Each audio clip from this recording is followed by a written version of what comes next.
So first, I'd like to start with how we see. Once we understand how we see, I think we will understand better as to all these treatments as to for myopia progression. So here is how I always explain it to everybody. But the eye has a couple different components. It's got the front part of the eye, and there's the back part of the eye. I actually do still like to take pictures, and I have a single, SLR, and so the camera is going to be my analogy. The front part of the eye is sort of the lens apparatus of a camera, and the back part of the eye is going to be the film of the camera. For those of us who are old enough, we're all old enough to actually have had film cameras in our lives.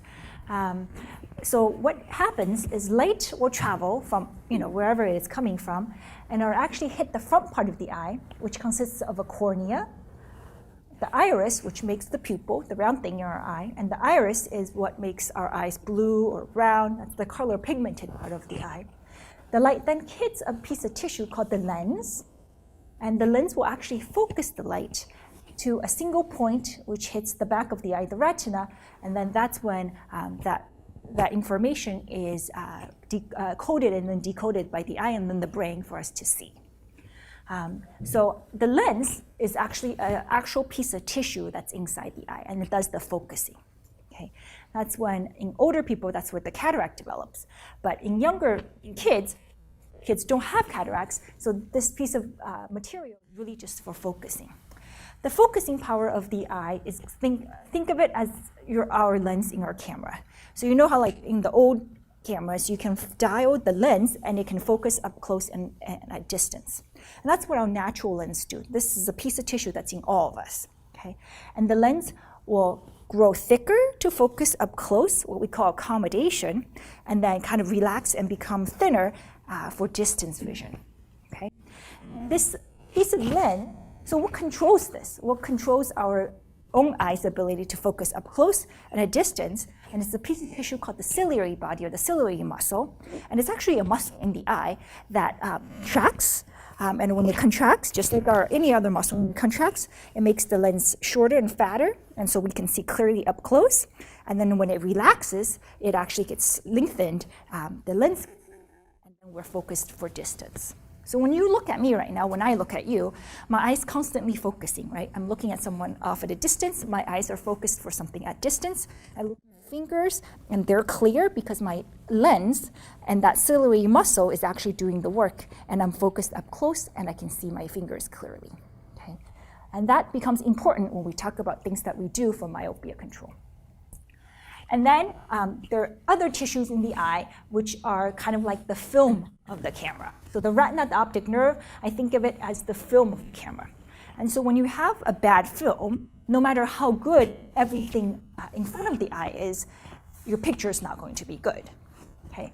And so that's something that we want to prevent in myopia control, is that so we don't have kids who grows into adults who have macular degeneration or have a bad retina or a bad film so that they still can see when they're older. So we'll just do a few definitions. So what is myopia? Myopia is, in layman's terms, is short-sightedness or nearsightedness. It comes from the Greek, means to close the eye because people squint when they have myopia. And so that's where it comes from.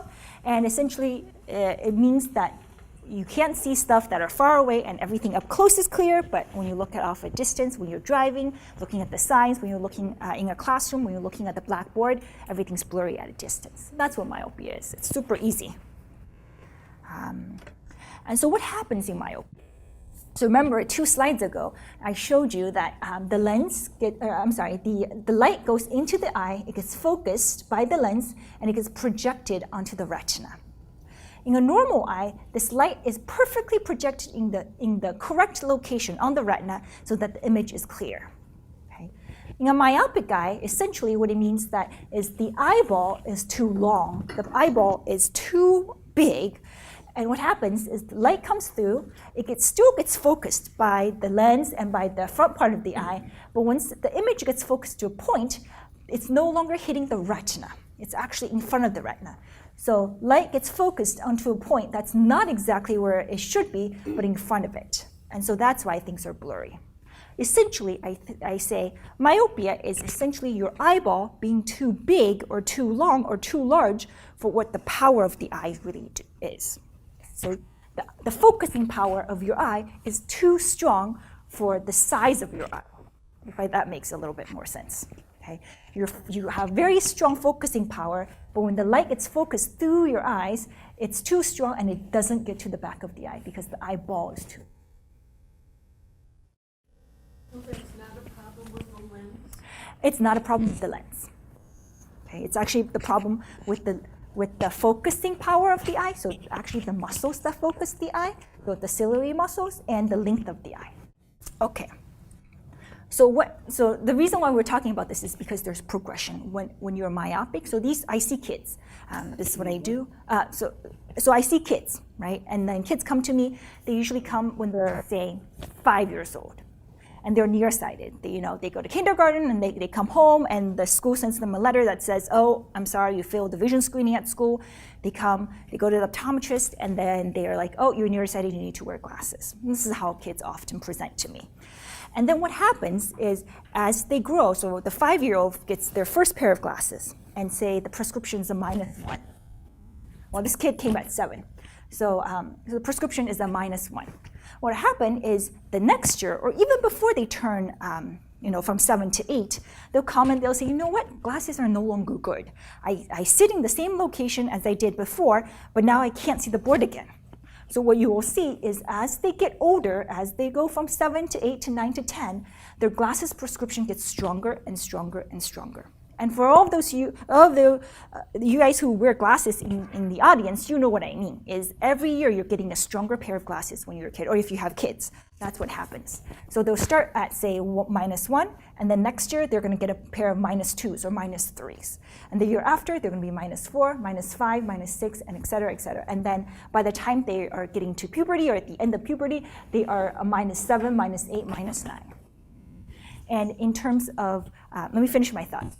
In terms of myopic progression, that's what we call myopic progression, is that every year your glasses get thicker and you need thicker glasses. And what happens is, and this is actually not counterintuitive in any way, because kids between 7 and 14, that's when they're growing, right? We expect them to get bigger shoes, longer pants, new clothes. Every year, if you have kids, every year you're buying them new clothes. And that's simply because they grow. That's normal for kids. We want them to grow. And so along the same line, their eyeballs will grow, right? Just as they're getting taller, they're getting bigger feet, and they're, everything's getting bigger, their eyeball will get bigger and bigger. And that is what happens, is their eyeball actually grows longer and longer, and so then myopia gets worse and worse. Remember, because what I said, one slide prior was that essentially the eyeball is too long for the power of the eye. So as they grow, what happens is the eyeball will grow longer and longer and longer, and therefore the focal point is still at one point, but the longer eye means that they need stronger glasses. So first, let's talk about why it happens. Okay, number one reason, genetics, right? I have Asian families where both the parents wear -9 glasses. They come and they say, Doc, can you do anything about it? And I say, you know what? I can't change the fact that your kid is your kid, right? And so if your mom, your dad both wear glasses and they wear thick glasses, there's a high chance your child will need glasses, okay? The other things are, so genetic factor is number one. Number two is environmental factors, right? And you see, that's why this picture of this girl is down there, is our kids tend to spend a lot more time indoors, right? They don't go out to play as much. Say 50 years ago, all of the kids will be playing outside. They're not indoors, looking at their tablets, reading. And so kids who love to read, and you'll see that the first grader who's an amazing reader, reading at a 3rd grade level, at a 5th grade level, those kids love to read, and then that's why they will end up needing thicker and thicker glasses, because they're spending so much time reading. So near work, and then less outdoor time. Okay, so let me answer your question of why is myopia a problem? Why is it so bad? Can't we just all wear glasses or contact lenses or get LASIK when we're 18 or older? Because myopia, there's different levels of it. There's a low level, which is like the -2s, -3s, and then there's a high level, which is -6 or higher. So anybody who's -6, -7, -8, -9, you are considered having high myopia, okay? And remember, all the way at the beginning, I said the retina is like a film, right? If the film is bad, then no matter how good anything else of your camera, no matter how good your camera is, the picture that's developed will not be good. And so what happens is if you have high myopia, if you have -6 or above, the retina, the tissue of the eye gets stretched out because the eyeball is so big that all the tissue gets stretched out. And what happens is this is a normal retina. This is a normal picture of the back of the eye. In patients who have pathological myopia from high myopia, their retina is no longer healthy and pinkish and salmon color looking, and it'll develop into these patchy areas. And this is what an adult with high myopia looks like. This is what macular degeneration actually looks like if you have macular degeneration. This is a picture of someone who has pathological myopia and macular degeneration. Is it the same thing? It's not the same thing because macular degeneration is something that we see, and then it's caused by multiple reasons. Okay, and this is someone who has high myopia caused macular degeneration. So it's different, but that's what we want to avoid, okay, for all of our kids. So if you have a thinned out retina, the film of that camera is bad. No matter how much you try to develop the photos that are taken on that film, you're going to get blotchy stuff. Okay, so no matter how much glasses you wear, you're going to get bad vision. Okay, and that's what we're trying to prevent, which is high myopia. Okay, so this is actually a 3D MRI image of a child who has a normal eye and a myopic eye. And do you see how the picture is the eyeball is distorted, so it gets longer, and there's a pooching that's not correct, not normal. So the highly myopic eye is elongated, but also there's a deformity, okay, from just it being. And this is something that we want to prevent, because when it happens when the child is grown, just like after the kid finishes puberty, you can't really change very much about them. So once you get that kind of eyeball, you can't do anything for this. Okay, so this is for those of you who want to have lots of numbers. So as the degree of myopia increases, the risk of eye disease increase. And so you'll see macular degeneration, which is this category. So if you're -5 to -6, there's 40.6 times more likely for you to have macular degeneration.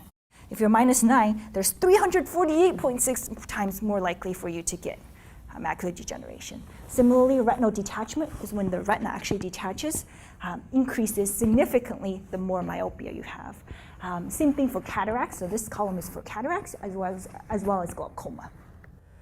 So this is sort of just a take-home message of why I care about myopia and why I really want to have our kids all have low myopia and not high myopia. So the research was done actually in adults. So so essentially they took everybody who has different degrees of myopia and saw how many diseases each of those have. So this is not for kids. This is actually something in adults, right? So what can we do? So now I'm transitioning into, so now we all understand why it's important to stop myopic progression and why is it important to keep myopia low. And so now I'm going to start talking about things that we can do to slow myopia, right?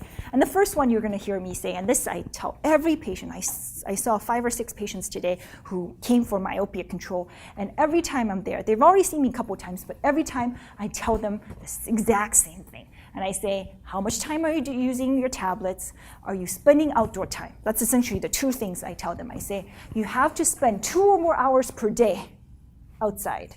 Okay, so the studies actually show that if you spend a cumulative in 1 week of 7 to 14 hours of outdoor, like running outside, running in the sun, it actually decreases myopia, sunny days. And so then there's also this thing that the Academy of Optometry actually put together, which is the 20-20-20 rule. We like these things, these catchy things, right? It says take a 20-second break every 20 minutes and look at something 20 feet away. Essentially, you're not focused all the way, all the time up close, and that you're letting your eyes relax. And the reasoning behind this is when you're looking up close, your muscle, your ciliary muscle that focuses is focused up close. So it is contracted. It's like my muscle that's like I'm always holding on to these books that's very heavy. And if I do this for 20 minutes, obviously these are tired. Okay? And so if you think about this, if I'm holding on to super heavy books for 20 minutes, obviously all of us will need to put down the books and relax these muscles. These are going to be tired. Same thing with the eyeball muscles, right? The muscles inside the eye. If you're looking up close, you're thinking that these are contracted. They are focused up close. And for 20 minutes, that's all they're doing. They're looking up close. And so you need them to take a break. Just like how you need to put down the heavy books, you need them to look off at a distance, relaxing the focus, right? Relaxing those muscles, looking at a distance for 20 seconds to relax those muscles and take a break. Okay, so this is for the ones who didn't believe me when I said outdoor time increases improve. So there, I pulled all this. Well, I didn't pull this. Someone actually, it was some people actually did this reveal. It actually showed. So the top panel actually says that all these studies proved that outdoor time prevents onset of myopia. So this is preventing. So this you have our 3, 4, 5-year-olds doing. Right? It prevents the onset of myopia, and you're looking at the odds ratio that's less than 1, so right here, right? All of them said spending time outdoors prevented myopia from starting, okay? And the bottom panel shows that outdoor time actually slowed myopic progression. So this is a set of studies that showed that anything that's over on this side reduces myopic shift, which means that, if you spend time outdoors, you decrease your myopic progression. So not just one study, but more than one study have shown that this actually works. Okay. So this is a question that I often get from parents. So a lot of parents will ask me, Doc, what if I don't give my kid 100% of what they need? Right, under correction. So the kid needs to wear, say, -2s, but I'm going to give him -1s. Okay, and the question is, does that slow down myopia? And the answer, there's one study actually that said, so this study showed that under correction, so they gave them, so if they needed a -2, for example, the kids got -1.25s. So they undercorrected by a little bit. The undercorrected group actually increased myopia and axial compared to the fully corrected group. So the answer here is no, you should not have your kids wear less glasses than they need. Okay, and the idea is to think that the cartoon is trying to show us that if the image is not fully focused, like if it's not perfectly focused here, it actually supplies the eye a stimulus to grow. Perhaps the eye is thinking, oh, I can't see well, let me grow a little bit and see if I can focus better. Okay. The eye can't shrink, so it's trying to grow to see better. So if the image isn't perfectly focused, it actually provides a stimulus to grow, and therefore myopia increases. So don't do that. Yes, so don't do that, yes. Okay. So what about eye exercises? So there's, back in the days, India still has this, and I think China still has this, but they actually had this set of exercises for the eyes. They don't work. Like it says here, it sells a lot of ebooks, but doesn't improve a lot of eyesight. So now I'm actually going to an arena that actually is what does help ciliary muscle. Remember back, when I was explaining about how the eye works, atropine actually relaxes that ciliary muscle. What it does is it actually dilates the pupil, and so you can't focus anymore. It essentially locks out all the focusing power of the eye. It is very strong. And so somebody who's smart thought, hey, since we're talking about the eyeball focusing and it being so strong, can we use this medication?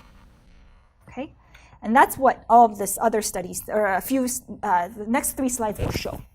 So this is a study where they actually put atropine in for the patients, one eye, and the other eye just didn't do any treatment. So these are controlled by the patients themselves.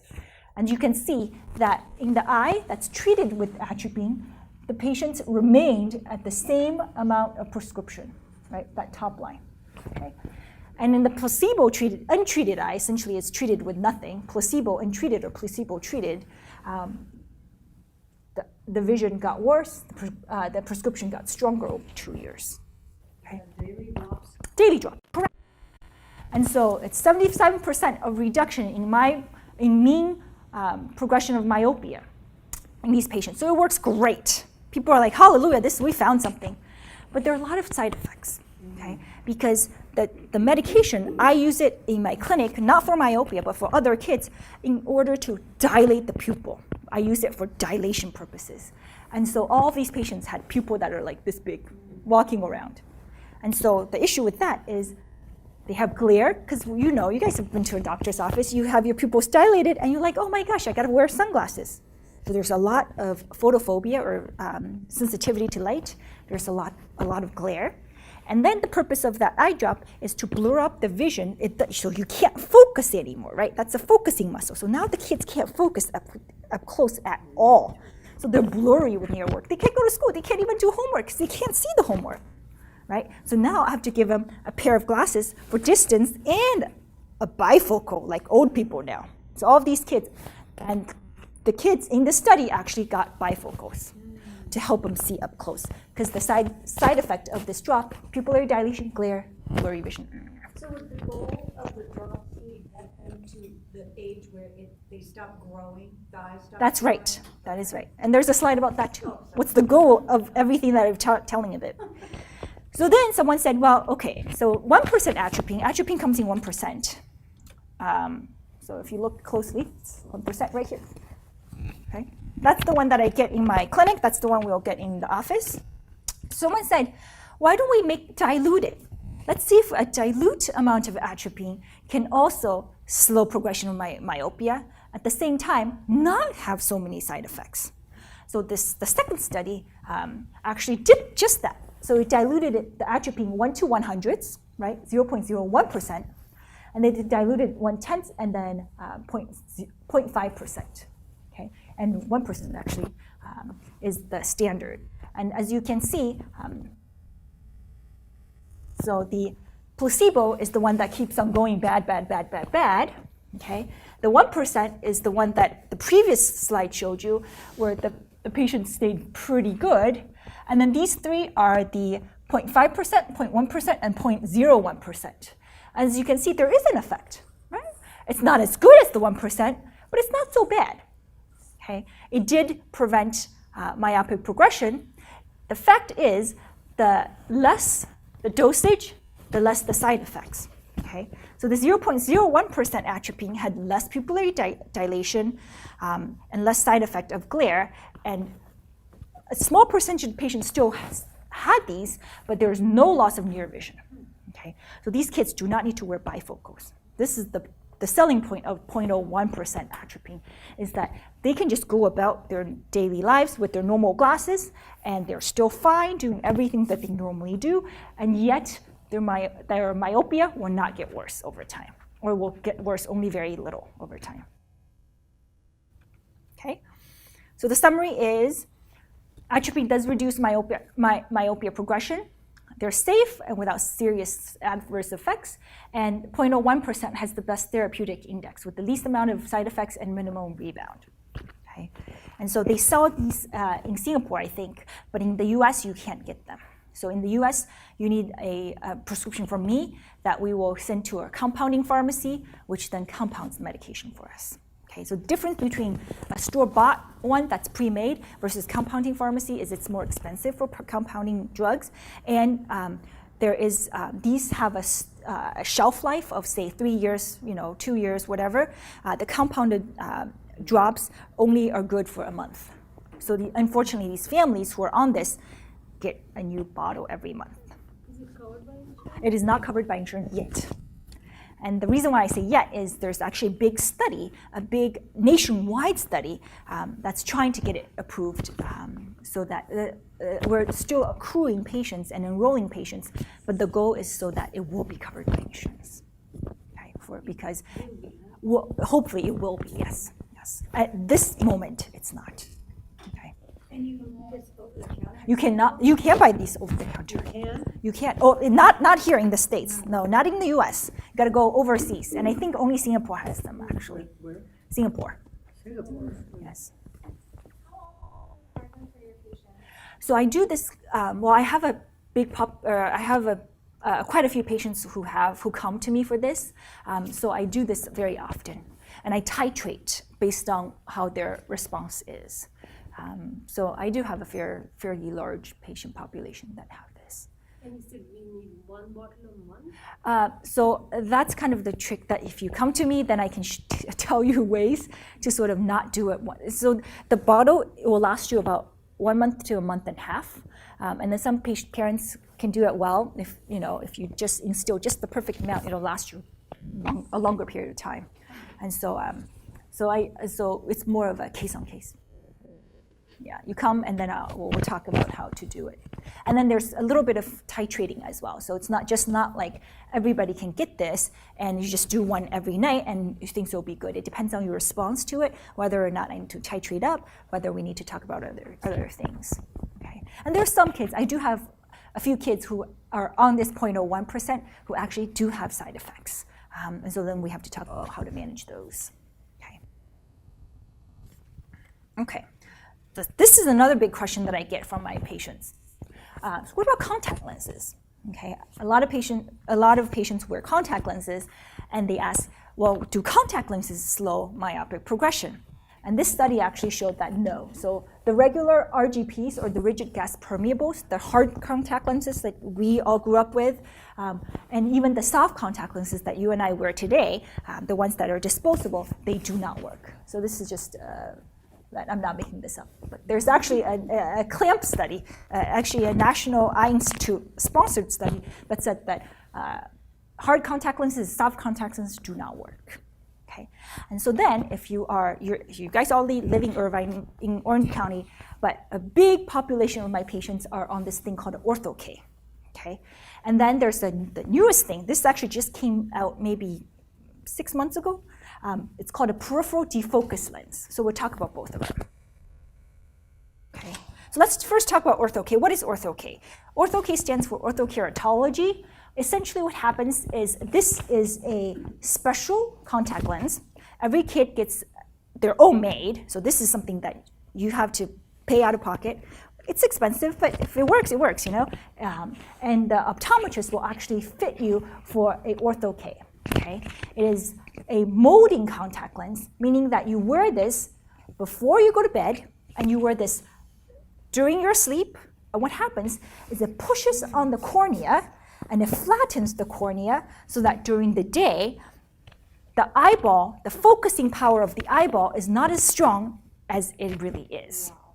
Okay, I know it's not intuitive, but I'll say it again. Contact lens goes on before you go to bed. Yeah. You wear it during your sleep. The contact lens is specially made so it pushes on your eyeball. And then when you wake up and take off the contacts, the cornea, the shape of the eye, is no longer what it used to be the night before. It is actually pushed to be flatter, and therefore the entire eyeball's focusing power is less than what you originally had. Okay. Is that a soft lens? It is not a soft lens. Hard lens? It is a hard lens. And that's for adults. It's not for adults, no. Well, you can do it for adults, but we don't do it for adults. We do it. It actually, so it helps in terms of the kid doesn't wear glasses during the day. Okay, the kid is no longer wearing glasses because it has pushed the eyeball. It has changed the, I guess, not the lens. It has changed the cornea enough so that the focusing power of the eye is altered. Okay, so the child does not wear glasses during the day. And this actually, it's quite promising. So the National Eye Institute actually did a study because it was so promising. Okay, but the problem was it was stopped short because some kids developed awful corneal ulcers. And when I was, I've seen 2 of these in my career, and I've been out in practice for about 5 years. And the first time I saw it was during my first year in practice, and I thought these things were awful. I said, oh my gosh, this kid. So the kid who had this went from normal vision to like blind, right? Because he can't see past this. And so when I first came out, I said, these are awful, I would never do them. But over time, people change, and I'm a very flexible clinician, so I see these patients, I see lots of patients who come to me, and they are on Ortho-K, and they do fabulously. And I say, okay, wow, this must work. And so I started to adopt. Actually, some parents will come and say, what do you think about Ortho-K? And I say, you know what, yeah, if you want to do it, I'd support you. And then just like 2 weeks ago, I saw my second case of this, and I was like, oh my gosh. Just when you think that things are fine is when things go down, right? And so so in the US, there will never be a second nationally supported National Eye Institute or NIH, National Institute of Health supported study because this one happened, okay? But the termination of this study, secondary to the corneal ulcers, it actually did show some effectiveness in slowing myopia. Permanent damage. You can't come back from this one. So it makes me wonder, so for example, I wear contacts, and they say, don't wear your contacts when you shower. And of course I ignore them, and because I love being able to see when I'm taking a shower and make sure that I'm using shampoo instead of conditioner first. Yes. And so I know that if anything ever happens, that I'm responsible for that. I have to wonder. So yes, so that's what, so you guys who wear contacts, the doctors say, don't wear them when you're asleep, right? I wear contacts, and I take a nap in my contacts all the time because it's just convenient, right? And so the doctors will tell you not to wear them when you're asleep, but you wear them when you're sleeping because they're convenient. And this lens is actually, you're supposed to wear it during sleep. The trick here is the parents needs to be very vigilant, okay? Because it doesn't go from normal eye to this all of a sudden, right? This kid probably had an infection brewing there for a week before this happened. So it's the parents, and kind of by extension, the doctor too, right? So if the so now today, or even this past week, when I saw a patient who asked about Ortho-K, I tell the parents, it's fine, I support you, but you have to be super careful in that if you see just the hair bit of redness, just if your kid is just saying, oh, it's feeling a little itchy, it's feeling a little uncomfortable in there, you have to take it out and look at their eye to make sure, because it'll start with a white spot. It starts with a small white spot, and then it becomes big, and then it becomes all ugly like this. And isn't hygiene really critical? Yes, but the issue is these contact lenses, you can't get rid of them because they're so expensive. They're like $4,000 a pop. You're not going to throw this pair away, okay? So you're just cleaning them. Yes, they are $4,000, so $3,000 per. So it's expensive.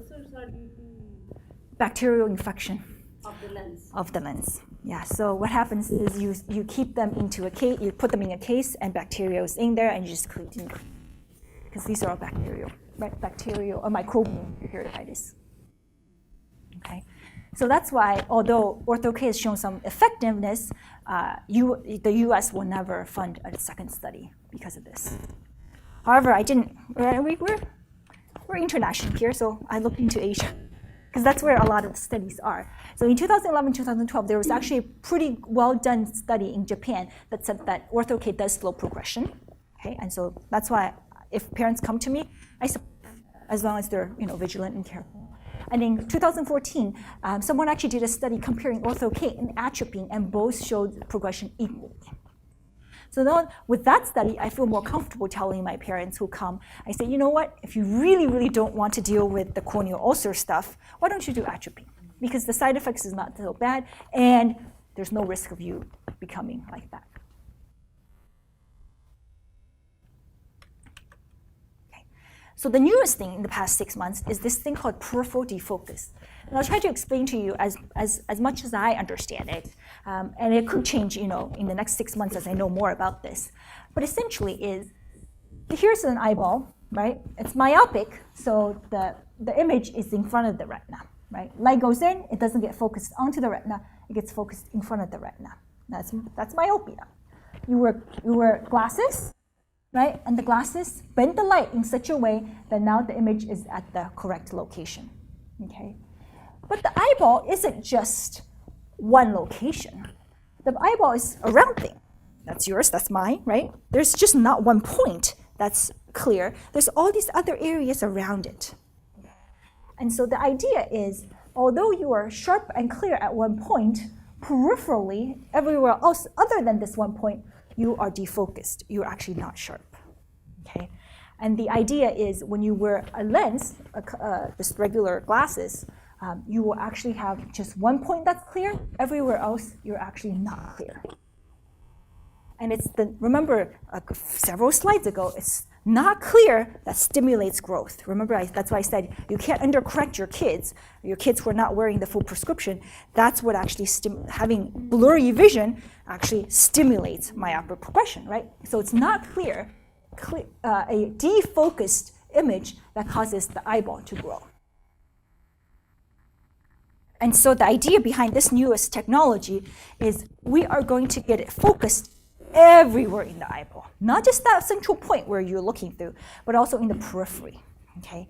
And so the ideal correction would be focused in the middle and focused everywhere else. And that's what the newest lenses are trying to do. It's called I think it's called defocus incorporated soft contact lens. Essentially what it has is it's got a central zone of just center for clear vision in the center, focal point. And then it's got rings around it that gives you a defocus or focus in the peripherally defocused. And so it's a soft contact lens. It's not available in the US either. It's available in Singapore. And there's no studies that are going in the US right now, but it's actually pretty big in the community. So if you actually go, outside of UC Irvine and go to any optometrist place, it's actually pretty big because apparently this, and I don't know, I truly don't know, so that's why I put this picture in there. I actually, if you ask me, Charlotte, what do you think? I would say I really don't know, and I'm a studies kind of girl, so I'll tell you more when I see more. But at this time, I don't know whether I will recommend it or will not recommend it. Okay. So at this point, I would say if you want to talk about myopic progression, I recommend doing atropine. I recommend if you're like that mom or dad who's super vigilant and you want to do ortho-K, then you can do ortho-K for myopic progression. And so what's the goal, right? What am I trying to do with all these things? The goal is you are never going to stop the kid from growing because your kid will grow and you want your kid to grow. But the goal is so that their projection isn't like this, getting worse and worse and worse. By the age 12, they're like wearing beer bottle glasses. Your goal is to slow their progression, flatten that line so that it kind of still goes, but it doesn't go as fast of a rate. So that when they're 15, they're only wearing a -4 rather than a -8. So that's the goal of everything. That's my goal.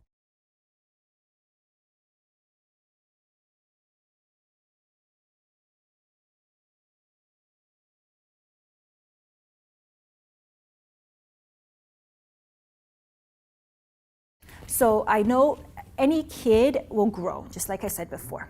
So there's an acceptable range of progression, right? So if your child came to me at -2, okay, and next year you came to me at -2.5. So in 1 year you only got worse by 0.5. Then I say, okay, your kid is probably not going to get super bad. So if you're not into doing all these things, I'm okay with that. Okay, so there is an acceptable range of progression. But if your kid came to me at -2, and then next year she is -4, then I'm like, oh, hang on there. In 1 year you went from -2 to -4. That is way too fast for normal, and that eyeball is definitely growing. And so that's when I say we should really think about doing something.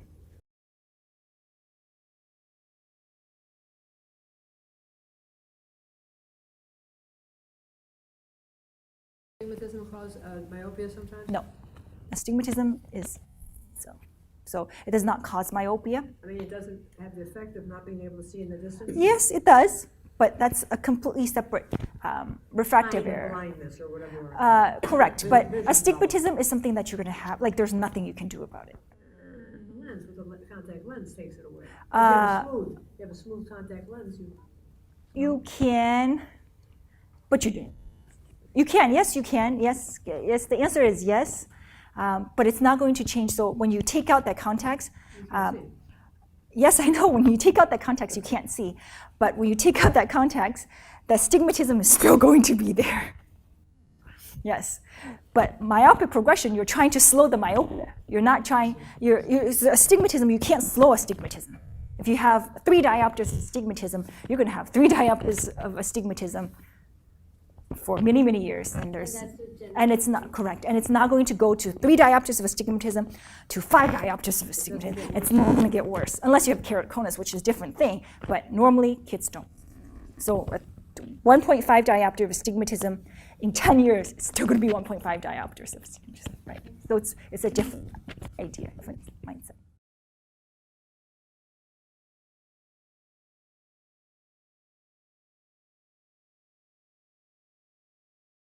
Well, why do we have eyes that are too big for our body? Then the question is, why are we trying to get our kids grow taller?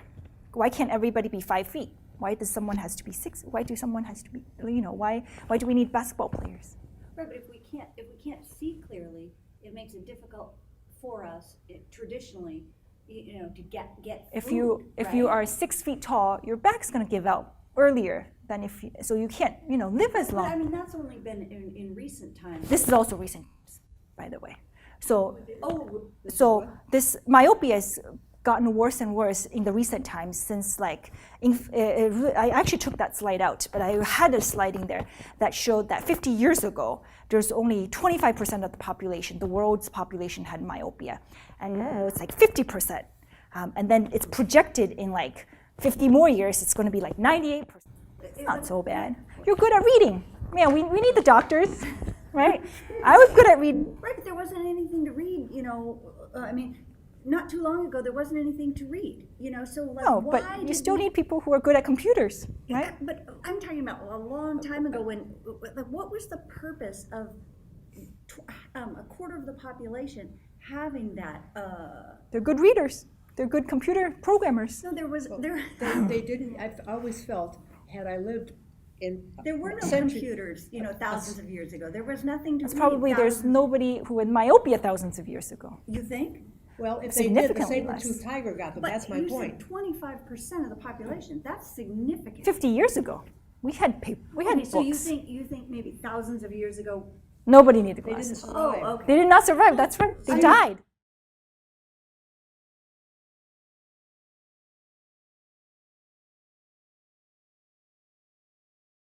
TV's not as bad because TV's not up here.